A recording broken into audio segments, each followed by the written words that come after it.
Now, thus far tonight, I've shared with you my thoughts on the problems of national security we must face together.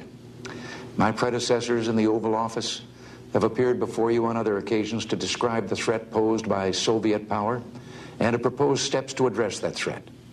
But since the advent of nuclear weapons, those steps have been increasingly directed toward deterrence of aggression through the promise of retaliation. This approach to stability through offensive threat has worked. We and our allies have succeeded in preventing nuclear war for more than 3 decades. In recent months, however, my advisors, including in particular the Joint Chiefs of Staff, have underscored the necessity to break out of a future that relies solely on offensive retaliation for our security. Over the course of these discussions, I've become more and more deeply convinced that the human spirit must be capable of rising above dealing with other nations and human beings by threatening their existence. Feeling this way, I believe we must thoroughly examine every opportunity for reducing tensions and for introducing greater stability into the strategic calculus on both sides. One of the most important contributions we can make is, of course, to lower the level of all arms, and particularly nuclear arms. We're engaged right now in several negotiations with the Soviet Union to bring about a mutual reduction of weapons. I will report to you a week from tomorrow my thoughts on that score. But let me just say I'm totally committed to this course. If the Soviet Union will join with us in our effort to achieve major arms reduction, we will have succeeded in stabilizing the nuclear balance.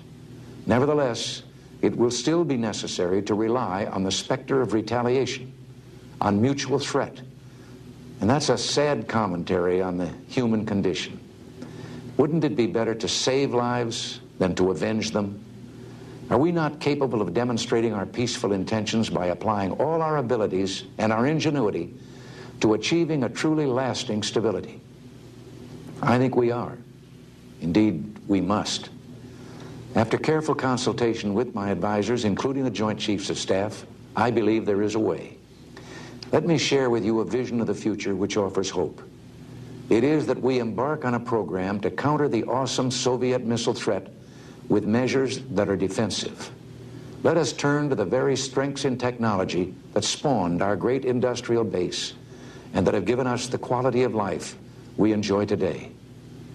What if free people could live secure in the knowledge that their security did not rest upon the threat of instant U.S. retaliation to deter a Soviet attack, that we could intercept and destroy strategic ballistic missiles before they reached our own soil or that of our allies?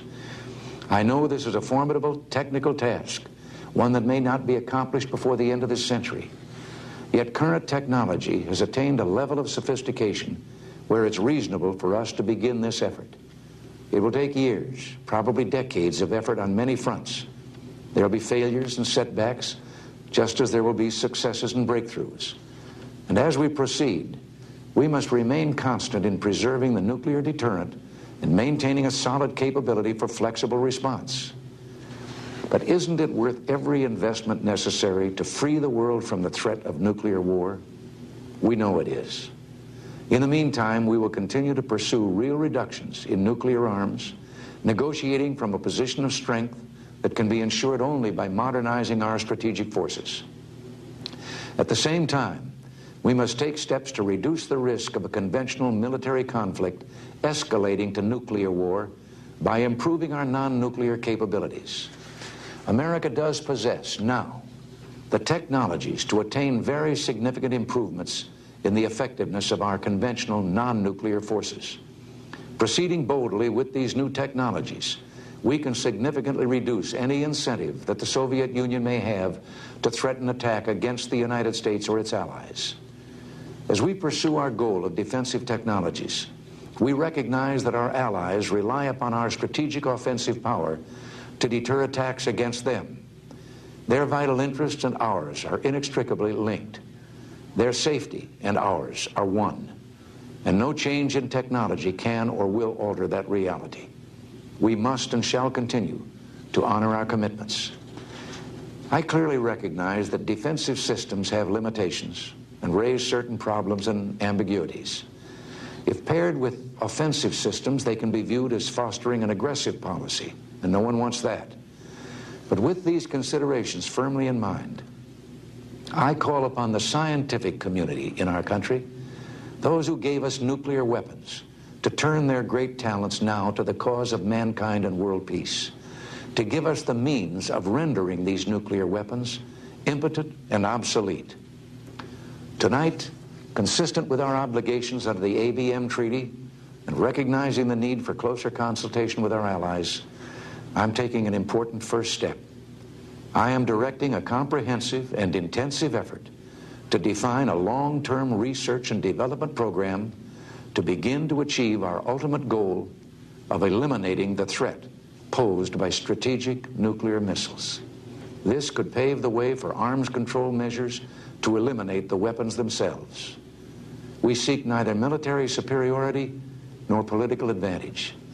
Our only purpose, one all people share, is to search for ways to reduce the danger of nuclear war. My fellow Americans, tonight we're launching an effort which holds the promise of changing the course of human history.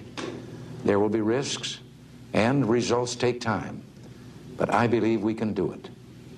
As we cross this threshold, I ask for your prayers and your support. Thank you, good night, and God bless you.